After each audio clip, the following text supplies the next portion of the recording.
যদি আলেমদের সম্মান দিতে না জানে, যে ব্যক্তিকে 4000 টাকা বেতন দিচ্ছেন তারপরে 17 মাসের বাকি, ওই লোকটা চলে কি করে? এই যে এত বড় মাহফিল করেছেন, ভালো করে কথা শুনে নেন, এত বড় মাহফিল করেছেন, এটা আর চাইতে জরুরি দরকার হলো মসজিদ মাদ্রাসার ইমামগুলিকে সন্তুষ্ট করা। কথা বলেন ঠিক কিনা? যে ব্যক্তি সন্তুষ্ট যদি না হয়, যার পিছনে নামাজ আদায় আপনি করতেছেন, এই ব্যক্তি নামাজে দাঁড়ায় চিন্তা করতেছে 4000 টাকা 2000 টাকা আগেই ঋণ আছে, 1000 টাকা বাজার করবো কি দিয়ে, ছেলে পেলের পড়াবো কি দিয়ে, তার পরীক্ষার ফিস দেবো কি দিয়ে, ওই ব্যক্তিরা চলবে কি করে? ওর নামাজে দাঁড়ায় যদি এই চিন্তা করেন নামাজ কি হবে, এই জন্য ইমামের মনটা শান্ত করার চেষ্টা করেন, ইমামের বেতন বাড়ায়। আমির, কারণ দুনিয়ার জমিনে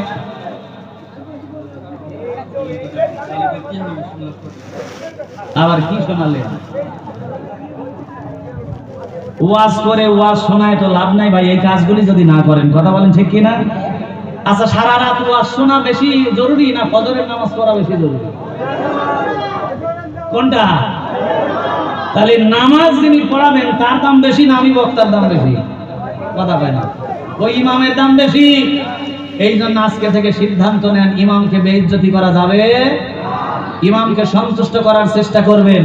কারণ আজকে আমাদেরও কিছু দোষ আছে, আমাদেরও দোষ থাকার কারণে ইমামগুলি যদি এক হইতো, যে বেতন ঠিক মতন যদি না দেয়, কোনো মসজিদ সব স্টাফ করে দাও, এক মসজিদে ইমামতি হবে না যদি সন্তুষ্টজনক হাদিয়া না হয়। একটা লেভেল থাকা দরকার। কথা বলেন ঠিক কিনা? কিন্তু আমাদের তো ইমামে গন্ডগোল। একজন কয় মাসকুল্লি বলা লাগবে, একজন কয় আমিন জোরে বলা লাগবে, আর একজন কয় আমিন আস্তে বলা লাগবে, একজন কয় মিলাদ পড়ো, আর একজন কয় ছাড়ো, একজন কয় মোনাজাত আছে, আর একজন কয় নাই, একজন কয় রাসূল নূরের তৈরি, আর একজন কয় মাটির তৈরি। ঠেলা ঠেলি আছে না নাই? কথা কয় না, আছে না নাই? আগে আমরা নিজেরা জাত হই, বাঙালি এমনিতেই জাত হবে। কথা বলেন ঠিক কিনা? এই জন্য কবি বলছেন, আলেমে আলেমে বিভেদ এখন, জালেমে জালেমে দোস্তি, পথের ঠিকানা জানা নেই কারো, কে কোথায় পাবে স্বস্তি, কে কোথায় পাবে স্বস্তি। কথা বলেন ঠিক কিনা? আলেমে আলেমে বিভেদ এখন, জালেমে জালেমে দোস্তি, পথের ঠিকানা জানা নেই কারো, কে কোথায় পাবে স্বস্তি, কে কোথায় পাবে স্বস্তি। সালাতে দোহাত কোথায় বাঁধবে, নাভির ওপরে বুকে, আমিন বলবে চুপি সারে নাকি সজরে আওয়াজ ফুকে।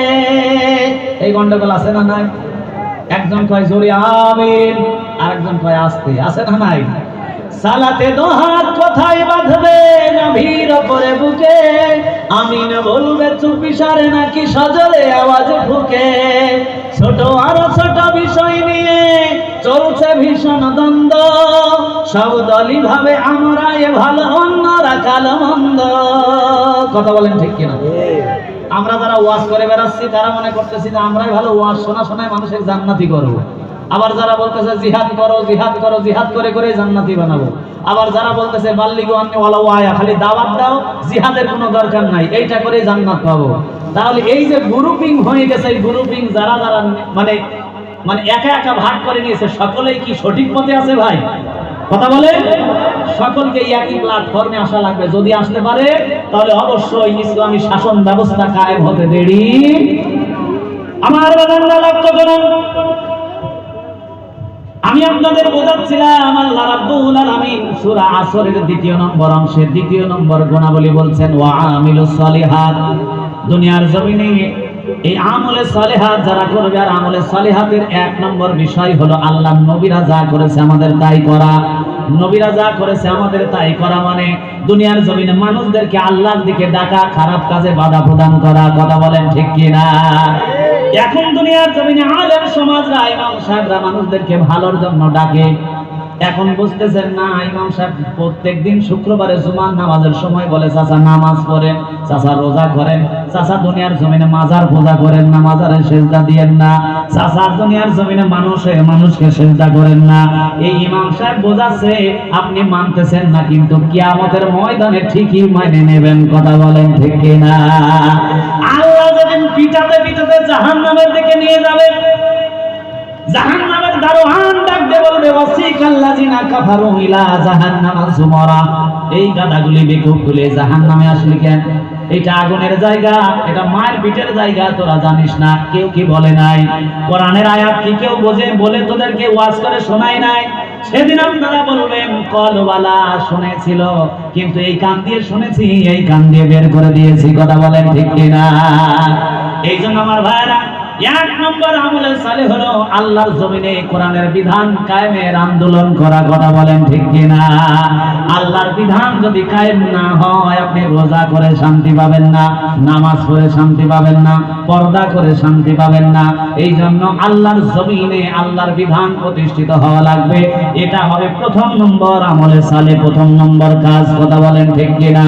তা'মুরুনা বিল মা'রুফ ওয়া তানহাউনা আনিল ফাহশাই ওয়াল মুনকার, মানুষদেরকে ভালো কাজের দিকে ডাকা আর খারাপ কাজে বাধা প্রদান করা। এবার আসুন আমরা নিয়ে যাই সূরা জুমার তাফসীরের মধ্যে। আমার ভাইরা, হযরতে দাউদ আলাইহিস সালাম, এখানে অনেক মানুষ আছে জিকির করবে বসে বসে, কোনো আপত্তি নাই, নামাজ পড়লেও আপত্তি নাই, দুনিয়ার জমিনে মানুষকে দাওয়াত দেবে আপত্তি নাই, কিন্তু খারাপ কাজে বাধা দেবে না, এইরকম লোক খুব কম, সাহসে কোলায় না। আমরা দুনিয়ার জমিনে নামাজ পড়লে কাউকে খারাপ বলি, রোজা করলে দাওয়াত দিলে কাউকে খারাপ বলি, কিন্তু আপনি যদি সকালবেলা বলেন যে আমার এই এরিয়ার মধ্যে আর গাঁজা খাওয়া যাবে না, মদ খাওয়া যাবে না, খারাপ কাজ করা যাবে না, এইটা যখনই বলবেন তখনই দেখবেন আপনার বিরুদ্ধে একটা গ্রুপ দাঁড়ায় গেছে, প্রতিবাদ করবে। কথা বলেন ঠিক কিনা? এই কাজটা করা এত সোজা নয়, ইমানের পাওয়ার লাগবে। বিরোধিতা করার জন্য শক্তি দিয়ে আপনাকে দুনিয়ার জমিনে টিকে থাকতে হবে। হযরতে দাউদ আলাইহিস সালামের জামানায়, নামটা হলো, জায়গাটার নাম হলো আইলা নামক জায়গায়, শনিবারের দিন মাছগুলো নদীর কিনারায় আসে। হযরতে দাউদ আলাইহিস সালাম আল্লাহ জানাই দিলেন, যারা মাছগুলি ধরে তাদেরকে নিষেধ করে দেন, বাধা দেন। হযরতে দাউদ আলাইহিস সালাম বাধা দিলেন, তার সঙ্গে কিছু সাহাবীরাও বাধা দিল।